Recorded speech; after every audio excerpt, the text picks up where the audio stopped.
চলে গেছিলাম রায়গঞ্জে এসবিএফ এ মুভি দেখতে।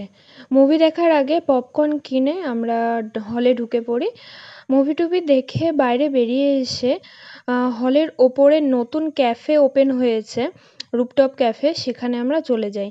আর ক্যাফেটা ভীষণ ছোট ভেতরে, স্পেস খুব কম, যার জন্য আমরা বাইরে দাঁড়িয়েছিলাম কিছুক্ষণ। ভেতরে ঢুকে কোল্ড কফি অর্ডার দিই।